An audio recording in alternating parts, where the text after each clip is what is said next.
Hey, it's Sarah Burke here from the Women in Media podcast. And before we get started on a new episode, could I get you to hit like, follow, subscribe, hit the bell, whichever app you do your podcast listening in. Make sure you're all set up so you know when there's a new episode and you can help spread the word. Oh, and if you're so inclined, could I ask you to leave a review if the app that you're using does that? You're the best. All right, let's get to the show. I'm Sarah Burke, host of the Women in Media podcast. My guest today is an Emmy Award-winning television producer from Toronto who's moved out to LA.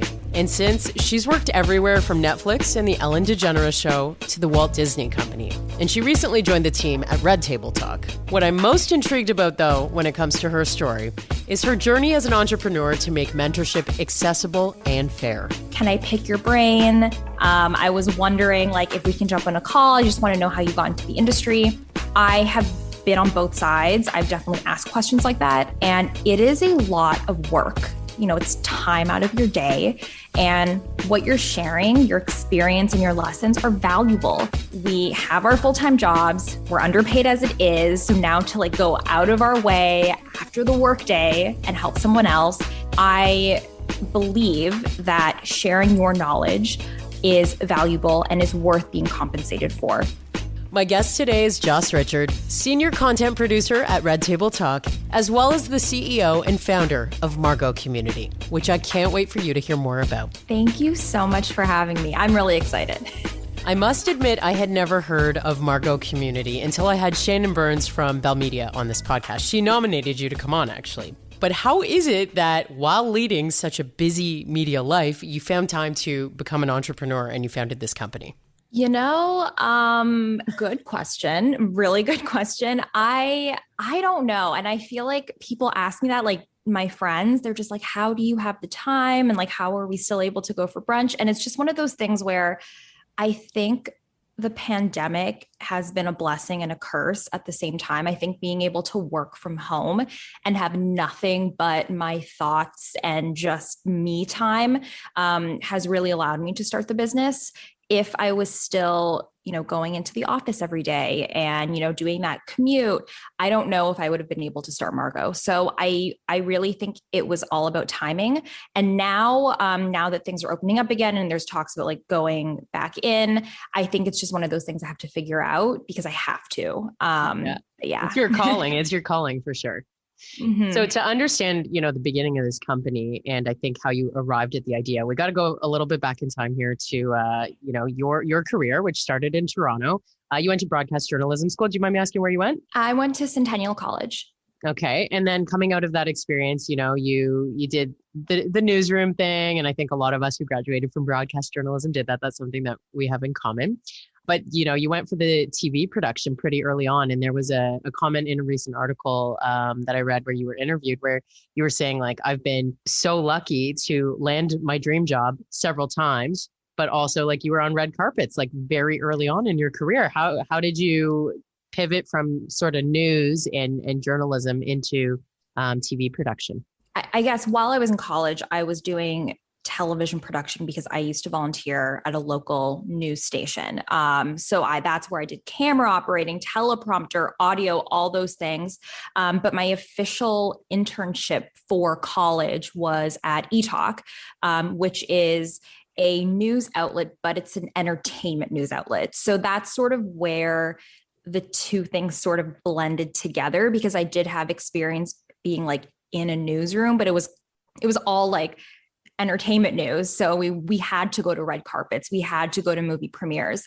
So I think I was very fortunate with that being my very first experience. So I started off as an intern, immediately got hired after my internship, which I am still forever grateful for because that was really the start of everything. But yeah, that's essentially how it started. When you think back to your time there, how did you know that you wanted TV? It was the only thing that excited me. I was that person in high school, even elementary school, that I would just collect People magazines, Us Weekly, all of those things. I just cared about celebrities and movies and television.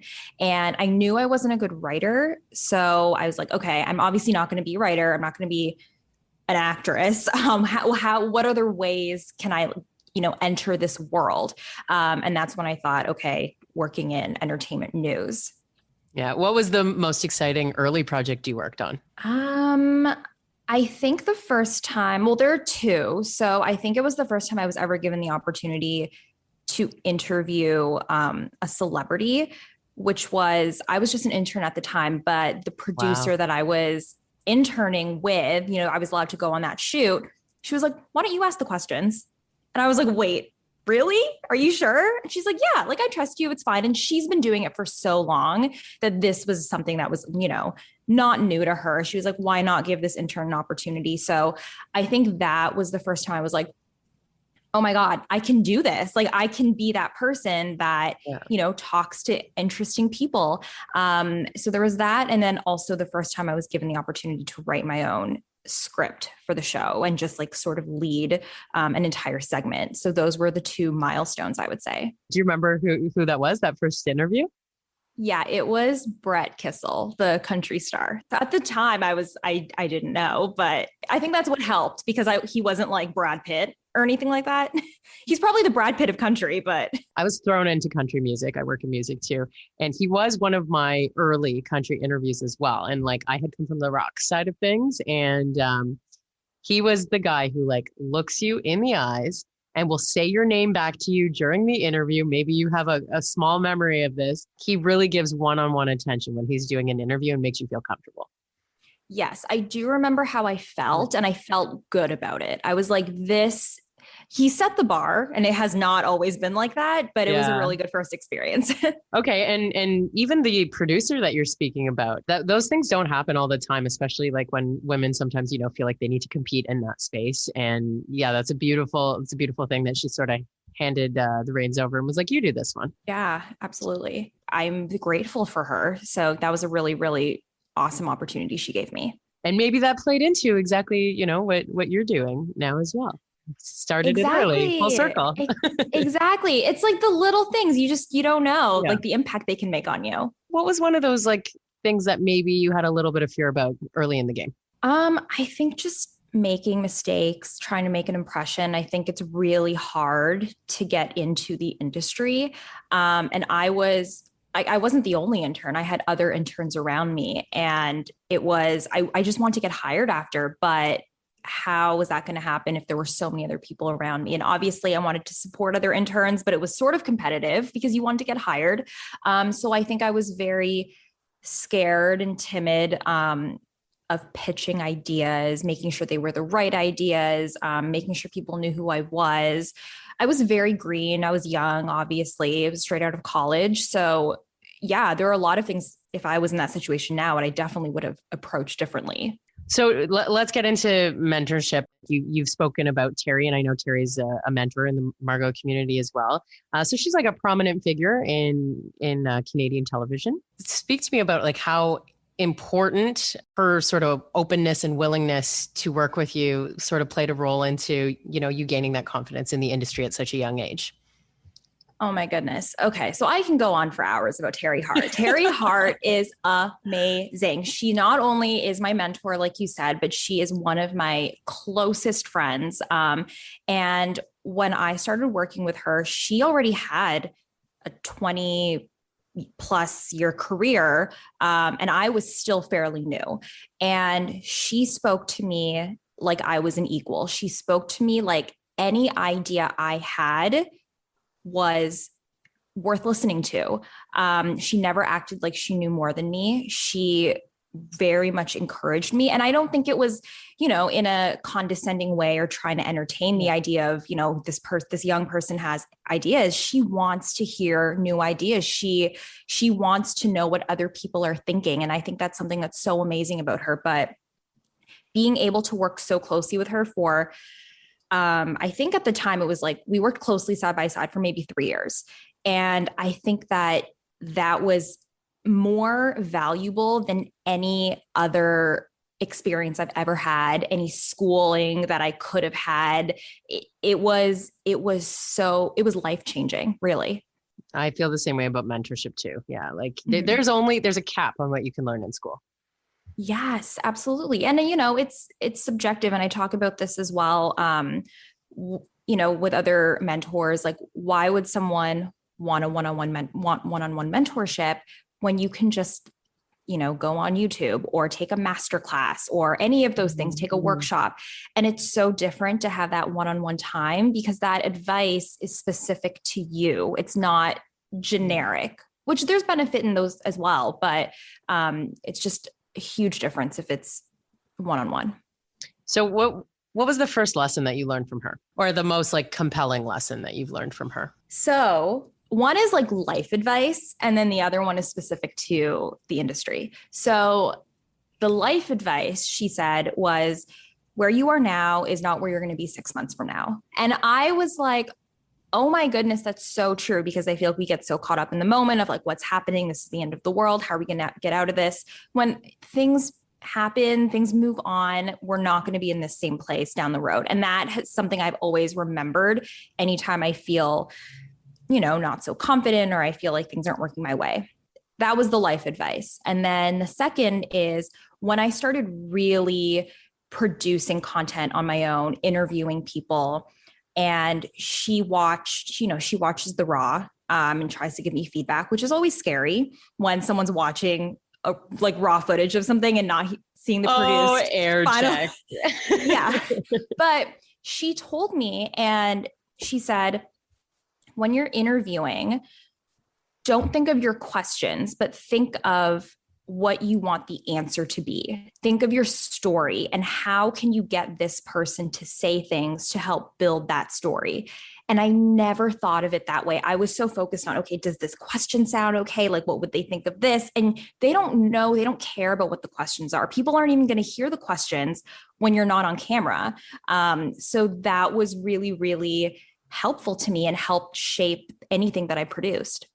And I'm super interested in understanding how, you jumped from Toronto to LA. Was it because you lined up something first, or from what I'm reading, it sort of feels like you just like took a leap of faith? I did take a leap of faith. I was going back and forth from LA to Toronto naturally because of work. And I just really fell in love with the city. Yeah. It's a little different now. I don't have the same love for it as I did then, but I did want to move here. I wanted to excel my career in entertainment, and I felt like this was the place to be.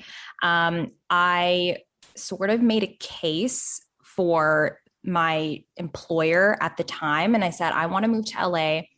Can I be like the LA producer? That way we don't have to outsource producers. I can be there. It can be freelance. And they said yes. So that was sort of a risk that I took because that wasn't a real job and I didn't know how often they were going to use me. But that was sort of like the push that I needed. Like, okay, at least I have maybe one thing a month. A little security blanket. Yeah. Exactly. And I think for the first 3 months, they only used me once. So it was a little bit of a risk. I didn't have anything, concrete lined up, but it was something I really, really wanted to do. And then how did you go about pitching your skill set to, big names in LA? Yeah. So it's interesting. My first job in LA was like my first full-time job was Netflix. And I didn't even know it was Netflix when I applied because it said like it was a confidential company. I just saw what the position was and I was like, great, I can do this. It actually wasn't producing. It was like in the content team, but it was very like clerical work. So I was like, whatever, I just need money. So I took it, ended up being Netflix, which is huge. And all while doing that, I was also freelancing with the Toronto news outlet. So I think being able to work at Netflix and have that name on my resume really gave me confidence. And the fact that like on weekends, I was also doing junkets. I was doing movie premieres. I think my first year in LA, I am very fortunate. I just had so much confidence because I was like, I moved here, I got a job, I'm also doing this. Whereas I feel like it takes a bit when you move to a new city. So I think things worked out very much in my favor and I'm very grateful for that. On a personal level too, like how much did you try to start fresh and like leave things behind sort of? Yeah, I didn't know anyone. I had a friend of a friend that I was introduced to, and Terry had a cousin who was my age that was moving to LA at the same time. And she was like, you have to connect with my cousin. We ended up becoming best friends. So I had her and we were like both new to the city, but I moved there not knowing anyone. But I think, I mean, when I moved here, I started a vlog, like a YouTube channel. And I was like, I'm going to be like not a YouTube star. I didn't think I was going to be a YouTube star, but I was just like, I'm going to document everything. And I'm like going to be this person and no one knows me. So I think that also really helps when you move to a new city or country where people don't know you. You can really just be whoever you want to be. And I got so much confidence moving to LA because I didn't have to think about what anyone thought of me. No one knew who I was, so I could sort of be anyone. How did that set up for Ellen DeGeneres, if that was next? Yes. So Netflix was a contract position, and it was for a year with the option to go full time after. And like I said, it wasn't a producing role. I just really miss being creative. So I saw a LinkedIn post for Ellen and I just applied. I didn't know anyone and I've never gotten a job this way since. But I just sent my resume in through LinkedIn and I went through a series of interviews and then I got the job. And it was when I got the call that I could work there, it was probably the most like pinch me moment of my entire life. And I was like, I made it. I remember I cried. I have goosebumps right now. I remember going in for the interview because I did a series of interviews and they were all virtual. And my last one was like on the lot, and they shoot at the Warner Brothers lot. And I remember seeing the Warner Brothers water tower and I was tearing up in my car and I was like, this is why I moved here. This like all makes sense now. But that's essentially how I got that position. Wow. I love that. Okay. So thinking back to like both Netflix and the Ellen DeGeneres Show, what were your main takeaways from there? And I'm so curious only because these are major institutions in the media, obviously in the US. So I figure that the lessons I'm sure there's some similarity, but the lessons may be a bit different than what we're experiencing in the Canadian market. Yeah. I think with the Canadian market, I mean, you know this, everyone knows each other. Yeah. And I think that there's a sense of community, I guess, within the media industry in Toronto or Canada. And that is not the case in the US. It is so big. Like, I'm sure you know this, if you work at any outlet in Canada, everyone knows each other within the outlet. Whereas like at the Ellen Show, there are people that I never even talked to that work there just because it's so big, same as Netflix. I think I just learned that, jobs come and go. I've seen people get laid off. I've seen other people move on to like bigger things. And when you're surrounded by so many people, where in Toronto, there are very few people in the media industry. Whereas in LA, everyone is working in media and entertainment. I think that you realize that you are sort of like really just a small fish in a big pond. So you have to keep working your ass off, your butt off, whatever. I don't know if I'm allowed to say, but you're fine. You just you really have to hustle. And I know that's the same thing in Toronto, but it was sort of like a wake up call. Another level. Exactly. It just felt larger than life. What about a moment where you really were second guessing yourself? I had a period in between. So from Netflix to Ellen, it wasn't a transition that happened right away. So I decided to not go full time with Netflix, hoping I was going to get Ellen. That wasn't for sure. So I took a chance and I was unemployed for a bit. I took a bunch of freelance jobs in between. And when I didn't have that stable income and a full-time job, and everything in my first year happened so fast because I got Netflix right away. I had a second to sit down and think and be like, wow, I don't have any real friends here. I don't have a full-time job. I was in a relationship before in Toronto. I left my relationship. I left my friends. I left my family and I'm alone in this apartment. It's very, very lonely where everyone on social media, I was very active on social at the time. It's not so much, I'm not the same now, but everyone was like, oh my God, you're so lucky to be living in LA. And I was like, it is truly the most loneliest thing I've ever experienced. And it may sound nice, but it was so lonely. And I really was thinking of going back. And it wasn't until I got Ellen that I was like, okay, now like this is my home. Mm-hmm, mm-hmm. Mm-hmm. I hear that too. I've moved to a city where I knew absolutely no one, like where my boss was like the only person I knew. And it's lonely. Yeah. It can be super lonely, but even still, like, I think those moments are still so necessary in between transitions or whenever you're provided with a moment to think about where you are. Because our industry it works so fast, right? The pace is rapid always. And you can lose yourself very quickly if you don't have a minute to consider where you're at. Absolutely. So, absolutely. Let's talk about the new job. Yeah. This happened is one of those things. And I think this is a lesson for people. Okay. Because I applied for a job at, so Red Table Talk is where I'm at now, and it is under a production company. And I applied for a marketing job, within the production company. It wasn't even for Red Table Talk, and I didn't get it. And this was a few months ago, and the recruiter said, like, you weren't a fit for this role, but we're going to hold on to your resume. And if anything comes up, we'll let you know. Okay. I never thought that people You're like, I've heard it before. Yeah. Cool. Yeah, exactly. But then they circled back months later and they said, there's this role that opened up for the show. We feel like your experience is much more aligned with this.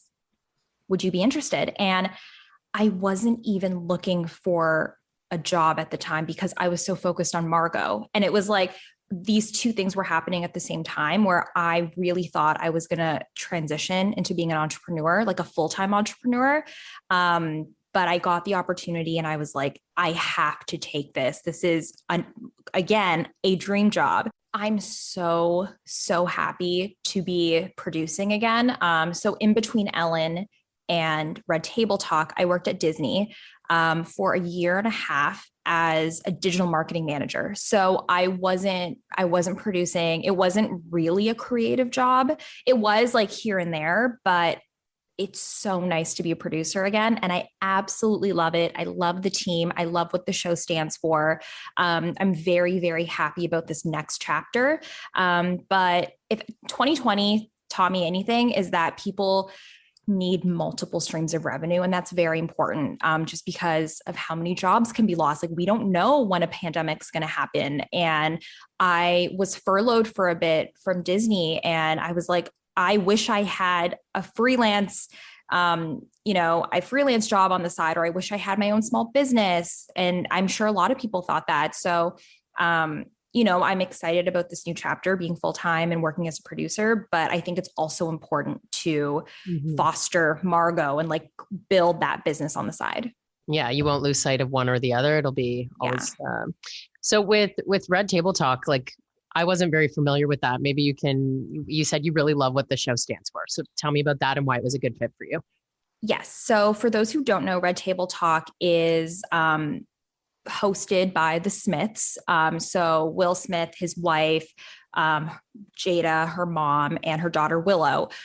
Will comes in every now and then, but it's mostly the three women, and they talk about real issues. They talk about race and identity. They talk about polyamory. They talk about like addiction. And these are all real conversations. And it's a talk show, but the way it's set up is much more intimate and real. And just to be able to work for a show that is represented by three women of color, of all different generations, I think is really, really awesome. So I'm so excited and happy to be a part of this production. Yeah. You can see you're like lighting up talking about again, being back producing. You can really sense that that's your home in here.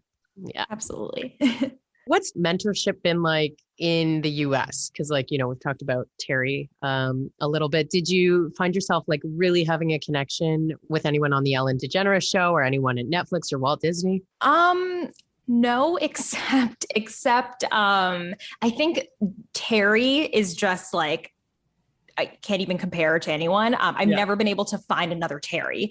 But the way Margot started essentially was that Disney offered a formal mentorship program to their employees. And that's when I didn't know whether to join it as a mentor, as a mentee. I have never been a part of a formal mentorship program. Even with Terry as my mentor, I never called her a mentor. It wasn't until later.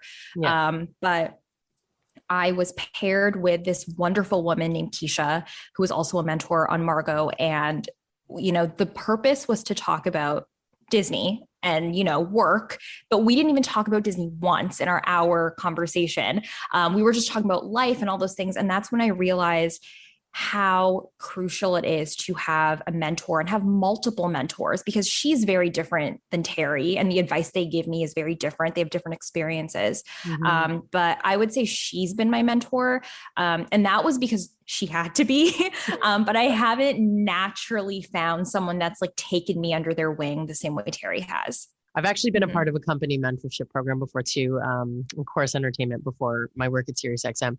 And what's really interesting too with those company mentorship programs is you're often paired with someone who has a skill set in a different department. They're trying to remove you from like, your silo to like think bigger, I think usually. And so what's something unexpected that came out of your time with Keisha maybe? Just in that, I know you said you talked a lot about personal stuff, but maybe something that led to a business light bulb or. Yeah, I think it was really the session itself. And having someone set time in their day to talk about your growth. And I've never seen that. I mean, with Terry, it was very natural. I know I keep bringing up Terry. Terry, hope you're listening. But with her, it was very natural. We weren't like, hey, do you have some calendar time and let's sit for an hour and talk about me? That's not how it was. But with Keisha, to know that we are going into a conversation to work on my development and my growth was amazing. And that's when I thought, okay, people need this. And I personally don't know where to find this. And had this not been an opportunity presented to me, I would not feel comfortable reaching out to someone and asking them to be my mentor. I wouldn't know how to do that. So that's when I had like sort of that aha moment where I said, this is something that is lacking. And there's definitely a gap here. Because I went on Google and I was like, find a mentor. And there isn't a place that people know about yet. And it's still not common. So that's when I found out, there could be something here. So Margot is an inclusive online network helping women identifying and non-binary individuals find mentors and provide virtual one-on-one time with them, normalizing women being compensated for their knowledge. And you're a mentor now as well. Yes. What are those qualities that you think any woman who is joining a mentorship program should be thinking about? I think that you are taking on a responsibility being a mentor to someone. And I don't think that it should be taken lightly. So this is also where the compensation aspect of Margot comes in. So all of our mentors set their own rates. And this is because I know we talked about people not necessarily knowing how to find a mentor. On the flip side, there are also a lot of women who get messages from people saying, hey, can I pick your brain? I was wondering like if we can jump on a call. I just want to know how you got into the industry. And I have been on both sides. I've definitely asked questions like that. I've had conversations with people, and it is a lot of work, and it's a lot of, it's time out of your day, and what you're sharing, your experience and your lessons are valuable. And I think that a lot of women get those messages and they don't necessarily respond or, actually jump on a call with anyone because we have our full-time jobs. We're underpaid as it is. So now to like go out of our way after the workday and help someone else, that's tiring. So I believe that sharing your knowledge is valuable and is worth being compensated for. So that being said, if you are joining Margot as a mentor, or if you are becoming a mentor outside of Margot, I think that you owe it to yourself and to the person you're talking to really give, how do I say this? To essentially give all that you can to them, because it's a two-way street. They are learning from you. You are learning from them. It's valuable time. So don't let that go to waste. Mm-hmm. I hope that makes sense. No, it totally makes sense. I think what you hit on perfectly without saying it is that women often have trouble enforcing boundaries. Yes. Yes. I just put in an application actually to become a mentor with Margot Community because I love this idea so much. Like, thank you. I really went down a rabbit hole after Shannon told me about you. I was like, this is amazing. You know, oh my God. Even still, like at this stage of my career where like, you know, I'm managing a music department at Sirius XM, like things are good. But when the box came filling out the application, what my rate of compensation is, I have no idea where to start. I honestly wrote that in the box, and I love how you're trying to normalize it. But what do you say to someone who has never thought of that before? Very good question. And you are definitely not the first person who is like, I don't know. I've never done this before. And that also shows me that this is something that's never been done. And it's so needed. Yeah. So and that kind of scared me because I was like, I don't know if people are going to be down for this. I don't know if people are willing to pay for mentorship because it's usually something that people get for free. Thankfully, people have, adjusted to the idea and welcomed it with open arms. There's some people I'm sure that are like, no, thank you. But, on the mentor side, a lot of women, I would say at first, like 90% of women. I feel better. Yeah. And it's not that they didn't believe in not being paid. They just didn't know how much to be paid. Like, is there a rate card for this? There's not, right? Like, it's like this community is going to create what's going to become normal about it. Yes. And the reason, as I was building the business model, I thought of, should I give options, like ranges for people to choose? And I was like, I don't want to be responsible for deciding what someone's worth is.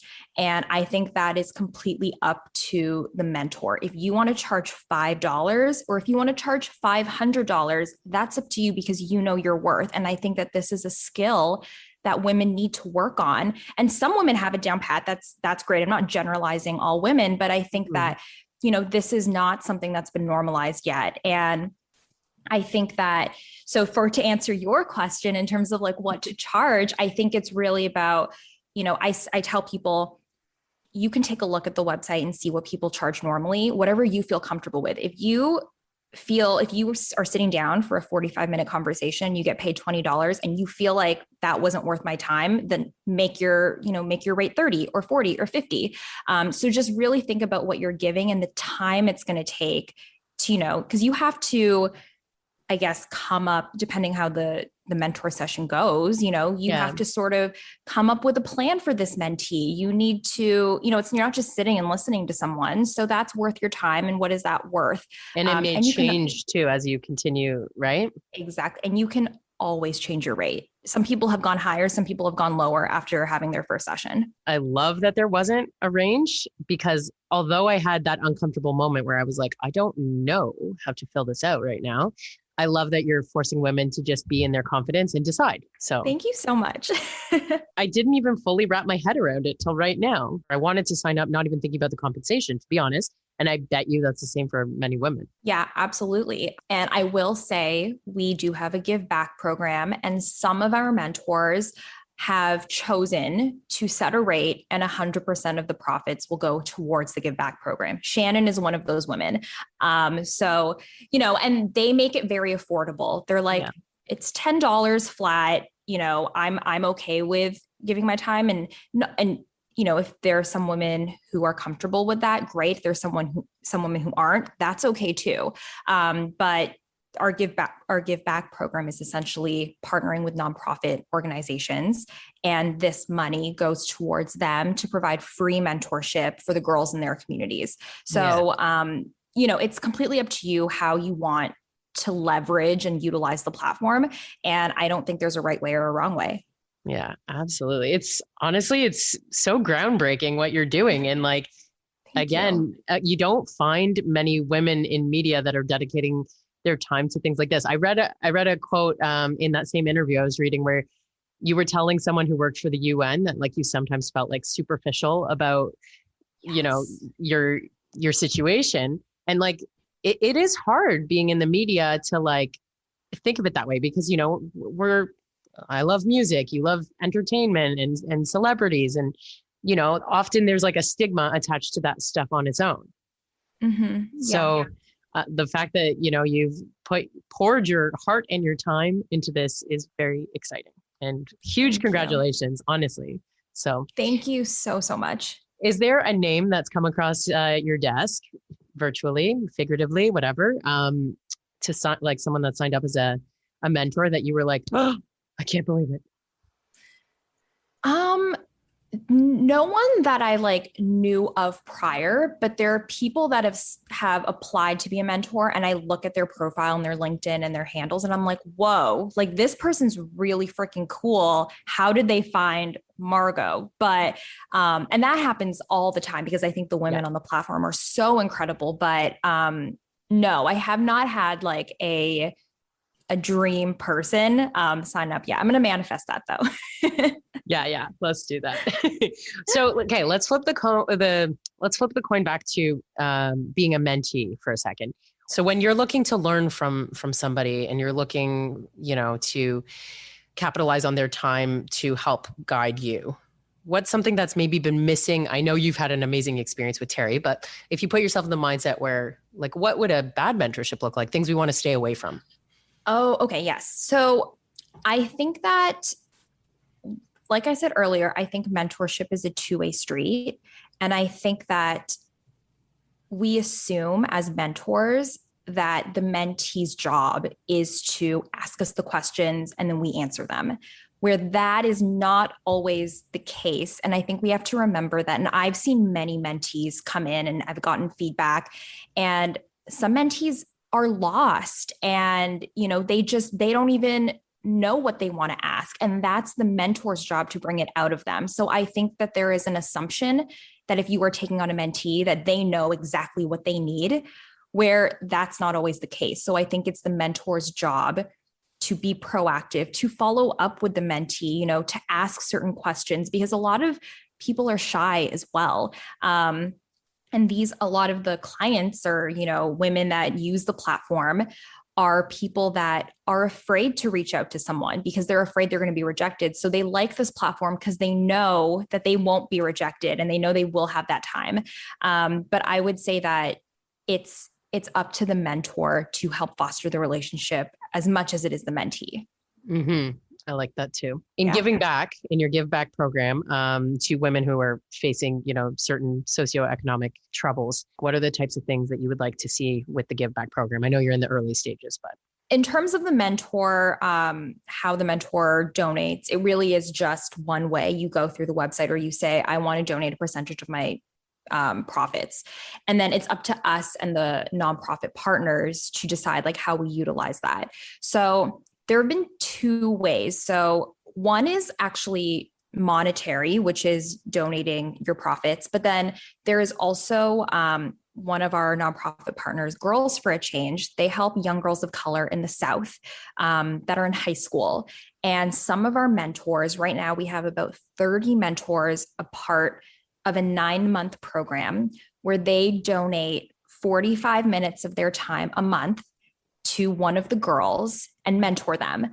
So, and this is another thing I definitely want to say is that as much as I'm advocating for women's pay, I don't want this platform to be seen as something that's of a privilege and that you should only have mentorship if you can afford it, because that's not the case. That's definitely not what I believe in. I just am seeing this as a funnel for women to, you know, if they decide to charge for their time, they can use this platform and not feel bad about charging for their time. But with the girls in the Girls for a Change program, these are girls who would not be able to afford something like this, would never have the opportunity, at least not now, to talk to a CEO of a company, to talk to someone that works at, like Amazon or Google or Netflix. And now they have access to these women, and these women are, they're offering their free time. So you can do it two ways. You can definitely actually become a mentor to someone. We have another nonprofit partner called Global Glow. They work with young girls in areas of extreme poverty. So you can't necessarily be a mentor to those young girls because they don't have internet. Mm-hmm. But they send out mentors like on a monthly basis, and they do like sessions with them, like workshops.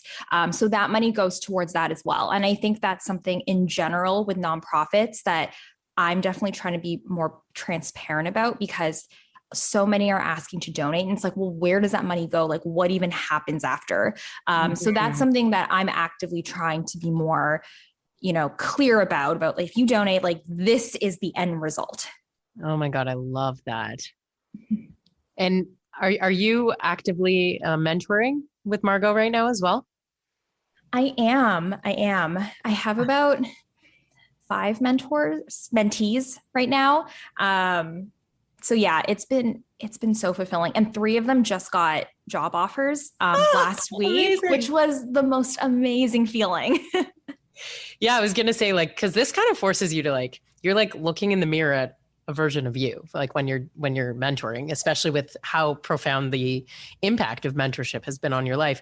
So yeah, I mean, you just told me, but I was going to ask you how that's all been feeling. It feels amazing. It feels rewarding. Yeah. And it's like, I feel like there's so many times where we're like, oh, if I can go back and tell my 20-year-old self to do this, I would. And we can't, but we can tell another 20-year-old person that. So it's like, it's so awesome that all the mistakes I've made, and there have been a lot of mistakes, can now, be shared with someone, and hopefully someone can learn from the mistakes I've made. It is a really, really awesome feeling. So what's the biggest mistake you've made? God, I mean, I've made like just work mistakes, like sending wrong emails and stuff like that, like all those things that, I'm sure everyone does. Something that you've thought about more than once after just sending an email that you were like, oh crap. God. Okay. It was when interviewing a celebrity, and it's like a traumatizing story for me, but I was interviewing, and this is something that was out of my control because I didn't know any better, but I feel like it has definitely helped me in my interview skills moving forward. I was interviewing a celebrity, and this woman, I was so new to it. I was so new, and I was so excited to be interviewing this person.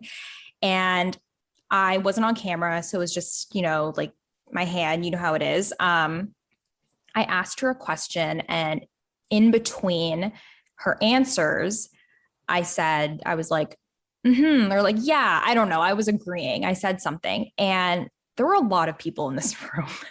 She stopped me, and she was like, I'm sorry, you're not on camera, right? I was like, no. I was like 22 years old. And I was like, no. And she's like, okay, so when I'm talking, you don't talk. Okay.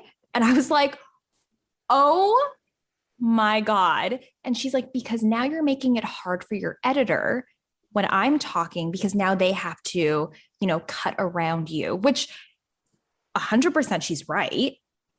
But it was like the way it happened in the middle of the interview was caught on camera. All these people were listening. I was like, okay. And I just like didn't look at her the rest of the interview. It was so scary. You're like, yes. Yeah. I was like, I don't care anymore. Just someone else interview her. I just need to leave. But that was so traumatizing for me. And that has, I can say who it was. I feel like you can, it was Kim Cattrall, which I feel like we've heard a couple things, haven't we? Yeah, I was going to say, I feel like as of recently, she's not the world's favorite person. And when I came back from the shoot, I saw Terry, and Terry asked how it was. And I almost broke down in tears. And all Terry said was, we all have a story. And now you have a Kim Cattrall story. And she just like brushed it aside. She's like, it happens. It's fine. And I was like, wow, I guess that's my Kim Cattrall story. Okay. So now I'm telling the story. So full circle. So you haven't told that story many times because it was that traumatizing, huh? Oh, I like truly lock it up in like a part of my brain and just never threw away the key. But you know what? I think that's so true. And it's still, even when I'm doing like the podcast interviews, I find myself going, And believe me, when I'm editing after, like I try not to edit too much. It's usually just cleaning it up, but it's very true. I might also have to learn a lesson from Kim Cattrall. So. Right? It's just, she could have said it after, or the cameras could have been off. It's fine. I bet you Sarah Jessica Parker would have never said that to us. But Sarah Jessica Parker would never. I love this company that you've started. I really hope I get to be a mentor. And I did not just invite you to this podcast to try and put my submission up the line. But you honestly, are accepted. Honestly, congratulations on what you've done. And, mentorship is such a powerful tool that people don't consider, especially in the media when you're second guessing every single thing you do. I just think it's so valuable. So congratulations to everything that you've done and congrats on your new job. Thank you so much. This was such a pleasure. And thank you so much for inviting me and creating a podcast like this for people to listen to. Well, it's official. I've become a mentor with Margot Community. And if Joss Richard's mission struck a chord with you too, please consider joining the community, whether that's as a mentor or a mentee. You'll find the link in the episode notes, and I hope you too will play a role in reminding women that their time is valuable, and let's normalize women getting paid when they give up a spot in their busy schedules. Once again, I'm Sarah Burke. Thank you so much for listening, and share the link to this episode with someone you think may need to hear it.